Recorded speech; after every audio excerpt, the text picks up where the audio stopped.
Hello ಸ್ನೇಹಿತರೆ, welcome to our YouTube channel. 31 ಜಿಲ್ಲೆಗಳು ಮತ್ತು ಅದರ 7 ಅದ್ಭುತಗಳು ಎಂಬ ಈ ನಮ್ಮ ಹೊಸ ವಿಡಿಯೋ ಸಿರೀಸ್ಗೆ ನಿಮಗೆಲ್ಲರಿಗೂ ಸ್ವಾಗತ. ಇವತ್ತು ನಾವು ತುಮಕೂರು ಜಿಲ್ಲೆಯ ಬಗ್ಗೆ ನೋಡೋಣ. ಹೌದು, ತುಮಕೂರು ಜಿಲ್ಲೆಯ 7 ಅದ್ಭುತಗಳ ಬಗ್ಗೆ ಈ ಒಂದು ವಿಡಿಯೋದಲ್ಲಿ ನಾವು ತಿಳಿಯೋಣ. ಈ ವಿಡಿಯೋ ತುಂಬಾ ಇನ್ಫಾರ್ಮೇಟಿವ್ ಆಗಿರುತ್ತೆ, ಕೊನೆವರೆಗೆ ಸ್ಕಿಪ್ ಮಾಡದೆ ನೋಡಿ. 7ನೇ ಸ್ಥಾನದಲ್ಲಿ ಮಂದಾರಗಿರಿ ಬೆಟ್ಟ ಬರುತ್ತದೆ. ಇದನ್ನು ಬಸದಿ ಬೆಟ್ಟ ಎಂದು ಸಹ ಕರೆಯುತ್ತಾರೆ. ಇದು ಒಂದು ಸುಂದರವಾದ ಜೈನ ಧಾರ್ಮಿಕ ಕ್ಷೇತ್ರ ಮತ್ತು ಪ್ರವಾಸಿ ತಾಣವೂ ಆಗಿದೆ. ಇದು 450 ಮೆಟ್ಟಿಲುಗಳನ್ನು ಹೊಂದಿದ್ದು ಪ್ರಶಾಂತ ವಾತಾವರಣಕ್ಕೆ ಇದು ಹೆಸರುವಾಸಿಯಾಗಿದೆ. ಹಾಗೆ ನವಿಲುಗರಿಯ ಆಕಾರದ ಗುಮ್ಮಟಾಕಾರದ ದೇವಾಲಯ ಇಲ್ಲಿನ ಪ್ರಮುಖ ಆಕರ್ಷಣೆಯಾಗಿದೆ. ಅದೇ ರೀತಿ ಜೈನ ಬಸದಿಗಳು 12ನೇ ಶತಮಾನಕ್ಕೆ ಸೇರಿದವು ಇಲ್ಲಿ ಇವೆ. 6ನೇ ಸ್ಥಾನದಲ್ಲಿ ಕೈದಾಳ ಶ್ರೀ ಚೆನ್ನಕೇಶವ ದೇವಾಲಯವು ಬರುತ್ತದೆ. ಈ ಒಂದು ದೇವಾಲಯವನ್ನು ಕ್ರಿಸ್ತಶಕ 1150ರಲ್ಲಿ ಹೊಯ್ಸಳರ ದೊರೆ ಮೊದಲನೇ ನರಸಿಂಹನ ಸಾಮಂತ ರಾಜನು ನಿರ್ಮಾಣ ಮಾಡಿಸಿದನು. ಇದು ಅಮರಶಿಲ್ಪಿ ಜಗಣಾಚಾರ್ಯರು ಕೊನೆಯದಾಗಿ ಕೆತ್ತಿದಂತಹ ದೇವಾಲಯವಾಗಿದೆ. ಇದರ ಪ್ರತ್ಯೇಕತೆ ಎಂದರೆ ವಿಗ್ರಹಗಳ ಬೆರಳುಗಳ ಮಧ್ಯೆ ಅಂತರವಿದ್ದು ಉಂಗುರವನ್ನು ತಿರುಗಿಸಬಹುದಾದಷ್ಟು ಸೂಕ್ಷ್ಮ ಮತ್ತು ಅದ್ಭುತವಾದ ಕೆತ್ತನೆಯನ್ನು ನಾವು ಇಲ್ಲಿ ಕಾಣಬಹುದು. 5ನೇ ಸ್ಥಾನದಲ್ಲಿ ಗೋರವನಹಳ್ಳಿ ಮಹಾಲಕ್ಷ್ಮಿಯ ದೇವಾಲಯವು ಬರುತ್ತದೆ. ಇದು ತುಮಕೂರು ಜಿಲ್ಲೆಯ ಒಂದು ಅದ್ಭುತವಾಗಿದೆ. ಇಲ್ಲಿಯ ಮಹಾಲಕ್ಷ್ಮಿ ದೇವಿಯು ಸ್ವಯಂ ಭೂ ಎಂದು ಅಲ್ಲಿನ ನಂಬಿಕೆ.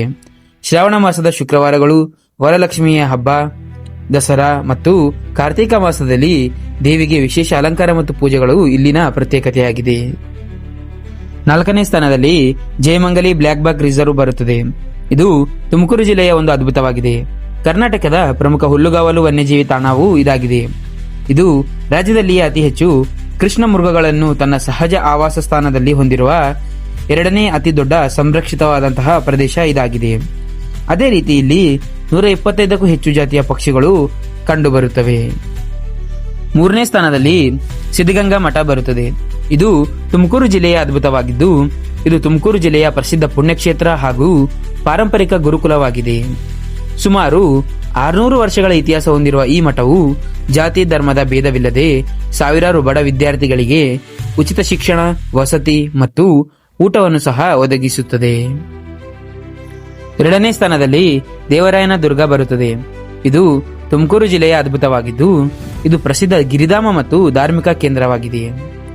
ತುಮಕೂರು ನಗರದಿಂದ ಸುಮಾರು 15 ಕಿಲೋಮೀಟರ್ ದೂರದಲ್ಲಿರುವ ಈ ಸ್ಥಳವು ಸುಂದರವಾದ ಕಾಡುಗಳು, ಪ್ರಸಿದ್ಧ ನರಸಿಂಹ ದೇವಾಲಯಗಳು ಮತ್ತು ನೈಸರ್ಗಿಕ ತಾಣಗಳಿಗೆ ಇದು ಹೆಸರುವಾಸಿಯಾಗಿದೆ.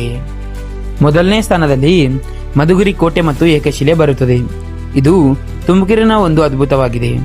ಇದು ಏಷ್ಯಾದಲ್ಲೇ 2ನೇ ಅತಿ ದೊಡ್ಡ ಏಕಶಿಲಾ ಬೆಟ್ಟ ಎಂದು ಪ್ರಸಿದ್ಧವಾಗಿದೆ. ಸಮುದ್ರ ಮಟ್ಟದಿಂದ ಸುಮಾರು 3920 ಅಡಿನಷ್ಟು ಎತ್ತರವನ್ನು ಇದು ಇರುತ್ತದೆ. ಈ ಬೆಟ್ಟ 121 ಎಕರೆ ಪ್ರದೇಶದಲ್ಲಿ ಹರಡಿದೆ. ಇದರ ಒಂದು ಮೇಲ್ಭಾಗದಲ್ಲಿ ಗೋಪಾಲಕೃಷ್ಣ ಎಂಬ ಪುರಾತನ ದೇವಾಲಯವೂ ಇದೆ. ಸೊ ಇವು ಸ್ನೇಹಿತರೆ ತುಮಕೂರು ಜಿಲ್ಲೆಯ 7 ಅದ್ಭುತ ಪ್ರವಾಸಿ ತಾಣಗಳು. ಈ ವಿಡಿಯೋ ಇಷ್ಟವಾದರೆ ಲೈಕ್ ಮಾಡಿ, ಶೇರ್ ಮಾಡಿ, ಅದೇ ರೀತಿ ಚಾನಲ್ಗೆ ಸಬ್ಸ್ಕ್ರೈಬ್ ಮಾಡೋದನ್ನು ಮಾತ್ರ ಮರೆಯಬೇಡಿ. ಧನ್ಯವಾದಗಳು.